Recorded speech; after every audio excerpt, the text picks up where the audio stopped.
Hi there, I'm Jim Zirin. Welcome back for more of our conversations. Chris Whipple is here. Chris has written a marvelous new book entitled The Spymasters: How the CIA Directors Have Shaped Our History.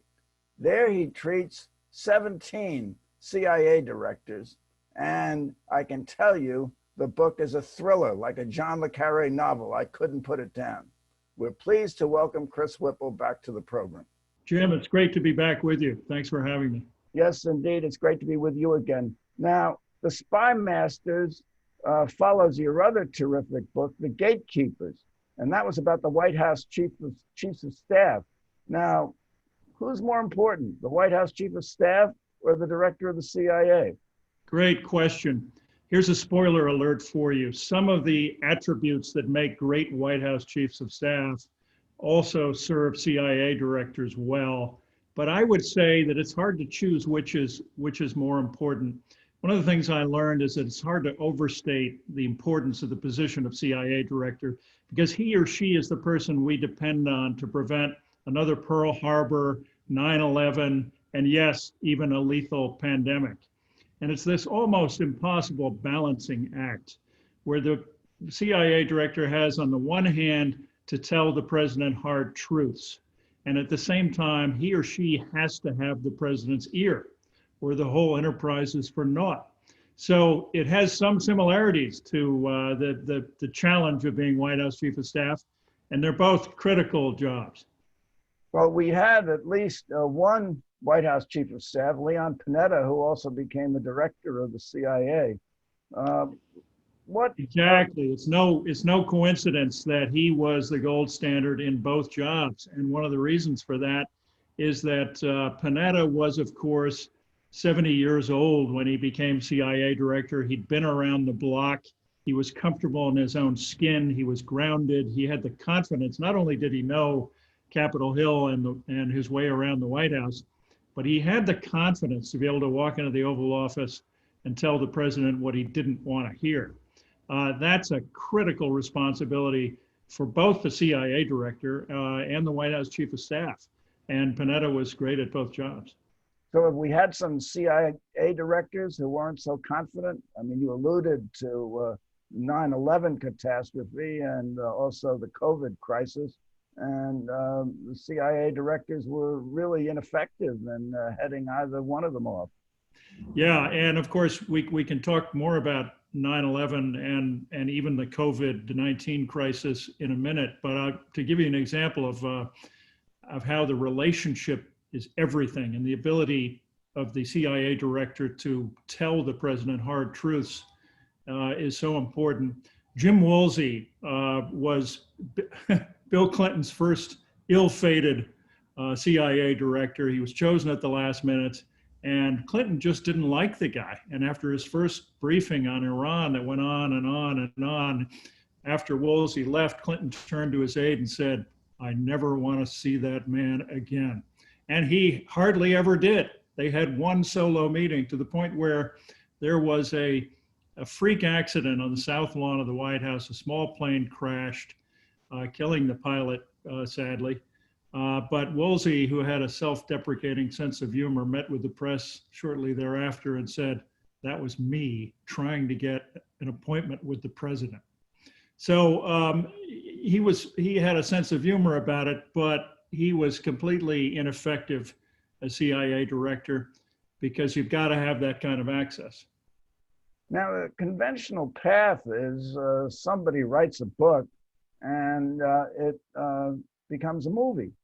In the case of both The Gatekeepers and the Spymasters, first it was a movie and then it was a book. Perhaps you can tell us how the book The Spymasters evolved. That's right. A friend of mine at the CIA says, "Has anybody told you that you're doing this stuff backwards?" And it's true. You're not the first to point that out. So it began, The Spymasters, as a documentary for Showtime in 2015. But I thought it just barely scratched the surface of this unbelievable untold story of 17 men and one woman who have run the world's most powerful intelligence agency since the mid-60s. So I had to go back and write the book. And with the documentary, Jim, you see everything through the eyes of the directors because they're your principal subjects. But it's all from 30,000 feet. When you go back and do the book, you're talking to everybody from the ground up, all of their colleagues, or as many of them as you can find who will speak, family, digging into the archives, trying to go deeper, which is what I hope I've succeeded in doing in the Spymasters. Now, of the 17 directors whom you treat in the book, how many were you able to interview? Well, I interviewed at the time of the documentary in 2015. I had interviewed every living CIA director. I was unable, when I went back to do the book, I was unable to get either Mike Pompeo or Gina Haspel, our current president's directors, to cooperate or talk to me, which is a real a mistake on their part. I believe that may sound self-serving, but I think that the CIA director is, at the end of the day, not only the honest broker of intelligence to the president, but also to Congress and the American people. And the great ones weren't afraid of answering tough questions. The truth is, I didn't need to speak with them. I had a cast of characters, as you pointed out, that John le Carré couldn't have dreamt up, starting with Dick Helms, the quintessential old school CIA director, dry martini in one hand, cigarette in the other. Bob Gates compared him to James Bond, his style. He could walk into the Oval Office and tell LBJ that the bombing of North Vietnam was having the opposite effect from what he intended. It was stiffening North Vietnam's resolve. LBJ didn't always listen to him, but there's some. Well, he actually deep sixed the report that Helms did, and yeah. I had the good luck to get to know Helms's widow, Cynthia, before she died in the summer of 2019. She was full of great untold stories, and one of them was this memo that Helms had commissioned on his own authority, a study of whether the so-called domino theory, which was the strategic underpinning of the Vietnam War, whether it was any valid or not. And he found that it was flawed. Sealed it in an envelope. LBJ allegedly had it deep sixed, according to Cynthia, is what she told me. Phone rang years later in the Helms household. She picked it up. It was Robert McNamara, the former defense secretary, who wrote the famous mea culpa about being wrong about Vietnam. And he started yelling at her, "Why didn't I see this?" He just found the memo years later. "Why wasn't I shown this? It could have made a difference." Anyway, full of untold stories. Could have made a difference. Now, Helms was quite a dancer. He liked to cut a rug. You have a wonderful picture of him in the book at the White House dancing next to Fred Astaire. On the dance floor with the great Fred Astaire during a 1975 state dinner for the Shah of Iran. Helms was dancing with his wife, his second wife, Cynthia, and Fred Astaire was on the dance floor with the Shah Banu, the Empress of Iran. It is a marvelous picture, and he's a marvelous character. And of course, going right down the list, the book is full of great characters, as you know. Bill Colby, who came after Helms and revealed the darkest secrets of the CIA, known as the family jewels, causing almost a civil war in the agency. Bill Casey, Reagan's infamous director, who mumbled so much nobody could understand a word he said, including Reagan. But that didn't stop him from waging covert wars around the world. All the way up to Gina Haspel, who is a real mystery woman, and we can talk more about her if you like. Let's talk about Gina Haspel. What do we know about her? A real mystery woman who flies under the radar. She came out of Kentucky, Johnny Cash fan, cut her teeth as a covert operative in the back alleys of Africa.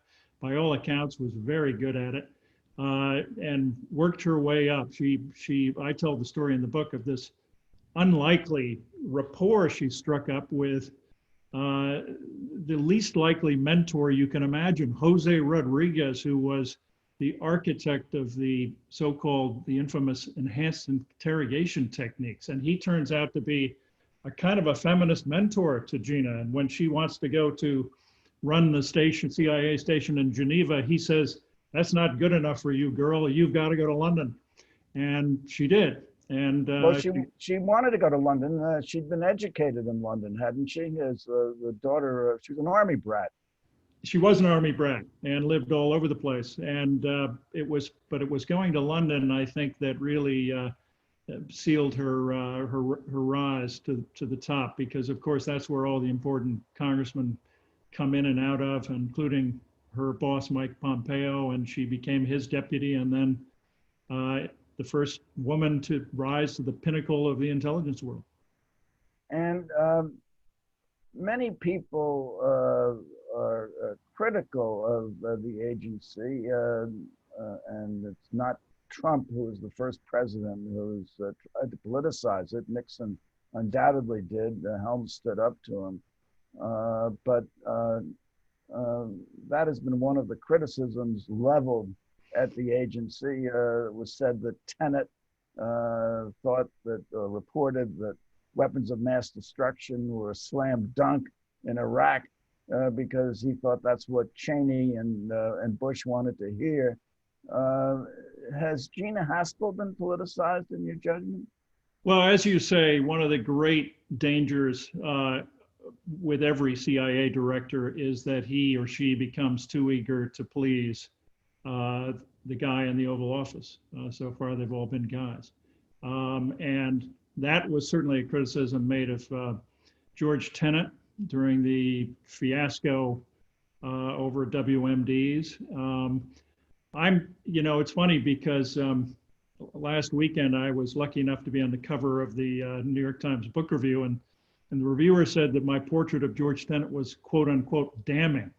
And my reaction was, really? I thought I was a bit more nuanced and fair to George than some other writers have been, because I think Tenet did a lot of good things for the CIA, rebuilt it virtually from Chapter 11, launched that successful invasion of Afghanistan, the CIA-led invasion.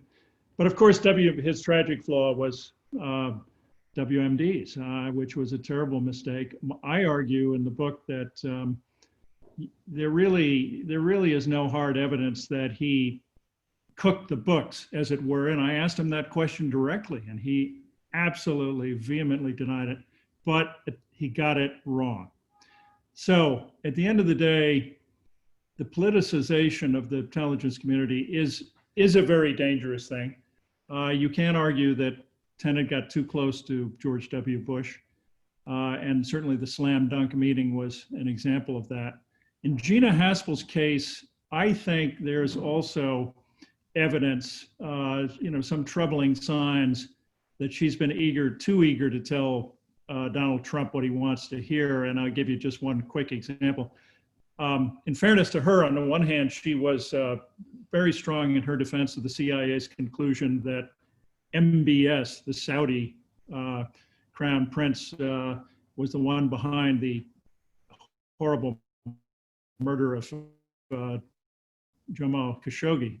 But on the other hand, there have been times when she's been AWOL, when she could have come to the defense, for example, of the intelligence briefer who told Donald Trump famously said to Fox News that on January 23rd, his CIA briefer told him the coronavirus was, quote, no big deal, end quote. Well, that's false on so many levels. First of all, everything in the PDB is by definition, the president's daily brief, by definition, a big deal. When it's furthermore briefed verbally to the president, it's a very big deal indeed. In my opinion, Trump threw his briefer under the bus. And I think Gina Haspel should have either come to her defense publicly, or at the very least, called in every national security reporter in town and briefed the hell out of them off the record, and called the national security advisor and said, if that happens again, I'm out of here. Well, Trump knew it was a big deal. He told Bob Woodward it was a big deal. So where did he get the information, if not from the CIA? Well, exactly. So he was being warned repeatedly, and I have a whole epilogue, as you know, Jim, in the book, that lays out what President knew and when he knew it and what the intelligence community told him. And it was in his President's Daily Brief throughout January and February. And he was warned by he got warnings from many other sources, CDC, HHS. Alex Azar called him down in Mar-a-Lago and tried to warn him, and he was treated to a diatribe on e-cigarettes. Trump didn't want to hear it. Now, he's not the first president who didn't want to hear about a warning that he was ill-prepared to deal with. That was certainly true in 9/11. The Bush White House didn't want to hear about it. And I have as you know, a detailed blow-by-blow account of the walk-up to 9/11 in which the CIA tried to warn the Bush White House. But I think that the COVID-19 crisis has been so much more egregious on Trump's part. If we had red lights flashing before 9/11, in the case of COVID, we had horns honking, sirens blaring, and a parade down Main Street, and the president looked the other way.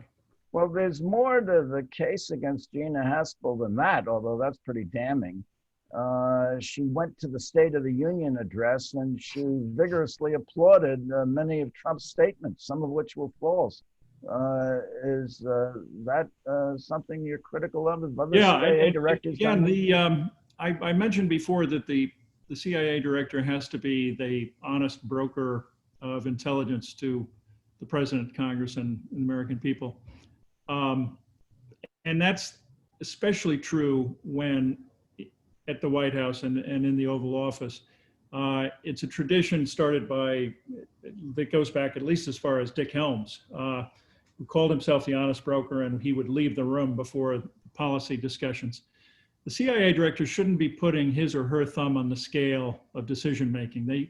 He or she should be presenting the options objectively and honestly. And I think Gina Haspel reportedly has, for example, she was gung-ho on the operation to take out General Soleimani, Qasem Soleimani of Iran in January. That's a case where she reportedly was really pushing for that. One top White House official, who shall remain nameless, told me that Gina loves to kill terrorists and she's really good at it. Now, that you can argue that one way or the other, but as the honest broker, she shouldn't be pressing policy in meetings with the president. Okay, now the CIA is only one of at least 17 other intelligence agencies that we have in the government, and they're all under, or most of them are under an umbrella organization created after 9/11, which is the Department of National Intelligence, the director of which is a man named John Ratcliffe. John Ratcliffe refused to testify before Congress as to whether the Russians were trying to interfere in the 2020 election. And Gina Haspel did absolutely nothing. She didn't say, I'll testify. Do you think that's another example of? I think that was a big mistake on her part, and it was incumbent upon her to step up and say, in my view, in a situation like that, fine, if you're not going to testify, I will, because at the end of the day, it's important. You cannot. It's much more difficult to politicize intelligence in private if you testify in public. For years and years, we've had something called the Worldwide Threat Assessment that's delivered every year, annually, to Congress, and a portion of which is in front of television cameras and is public. It's happened without fail for decades. I asked Bob Gates if he could ever remember it being canceled, and he couldn't. But it was under Donald Trump in 2020. There was no such worldwide threat assessment. In 2019, in that assessment, Dan Coates infuriated Trump by saying a number of true things that Trump didn't want to hear, namely that Iran was in compliance with the nuclear accords, global warming was real, ISIS was not yet defeated, all kinds of things that really pissed off Trump. And he was called to the woodshed the next day, along with Gina Haspel. Well, Whether they were afraid to give that worldwide threat assessment in 2020 or whether the White House called it off almost doesn't matter. It didn't happen, and it should have happened, and it's important for a functioning democracy. The Church Commission, which investigated the CIA, found that the CIA was engaging in or assisting other countries in engaging in political assassination. And there was a new rule that the United States would not assassinate foreign leaders, I think, except under exceptional circumstances. However, we have examples of taking out Osama bin Laden, the drone strike against al-Soleimani and other terrorists. Now, what's the difference between all that and assassination? That's a very good question. It's a question I put to John Deutsch, who was Bill Clinton's second CIA director following the hapless Jim Woolsey. And I asked him that question in almost exactly that way. And he looked at me and he said, "You could answer that question about as well as I could." He wasn't sure he understood the distinction. One of the stories I tell in the book that is just poignant, I think, is Leon Panetta's account of standing in the Arlington Cemetery at the funeral of a young CIA officer who'd been killed in a suicide bombing. And as he's standing at the grave site, he gets word that there is an al-Qaeda terrorist in the crosshairs of a drone at that moment over Pakistan. And there's a chance to get this guy. But there are also civilians, quote, in the shot, end quote, as Panetta put it to me. Now, Panetta, devout Catholic, somebody who was shocked by the extent to which he had to make life and death decisions as CIA director, walked me through how he fingered his rosary beads and said his Hail Marys and made the decision, which the White House put on him, by the way, made the decision to green light that lethal strike on that terrorist. And it did wind up killing civilians. Panetta said to me, "But we got him." And he said, "Chris, all you can do in the end is hope that ultimately God agrees with you." Hope that God agrees with you. Well, there's something called what? Signature strikes, where they don't know who the terrorist is, but they know someone's a terrorist. It's something else I talk about in the book, and it was fascinating, Jim, because you go into a book like this, I think, assuming naively that certain things are certain things are classified and nobody can talk about them, and the rest of it is fair game. It's more complicated than that, and I discovered that it depended on who you were talking to. David Petraeus almost jumped out of his chair when I asked him to talk about signature strikes, and he said, I don't even know what those are. And then, by contrast, General Mike Hayden, who felt that it was important to talk about, talked all day long about them and explained them to me. And you're absolutely right. They're a controversial practice whereby you don't know the identity of the suspected terrorist, but you know that he's in a place where he shouldn't be. He's associating with known terrorists, or plots have been hatched in that particular location before. He's coming and going with what looks like ordnance, and so forth, and you make a decision. You close your eyes and think of England. So, very controversial, but they're called signature strikes. Well, that is good. Now, both former directors Hayden and John Brennan have been critical of President Trump, and particularly critical of Trump's allusion to the deep state and his taking on the intelligence community as he has. Did they get any heat from the agency or from the government for coming out this way against the commander-in-chief? This is rather unusual for former CIA directors, isn't it? It's a long-standing tradition for former CIA directors to remain above the fray, not to engage in partisan politics or criticize commanders-in-chief. Brennan has obviously broken with that tradition dramatically. So is to some extent, to a slightly lesser extent, has Mike Hayden and Jim Clapper, former Director of National Intelligence. But I have a question for you, Chris Whipple. And the question is, what would you rather be, the White House Chief of Staff or the Director of the Central Intelligence Agency? Do I get another choice? Well, or a writer and documentary filmmaker, I guess is the other choice. I think the last of those three would be my choice, Jim. And I want to thank you for this. I've really enjoyed our conversation, as I always do. Well, thank you for coming by, and thank you for coming by. Tune in next week for more conversation. In the meantime, be safe, take care, and be well. I'm Jim Zirin. Wonderful to be with you.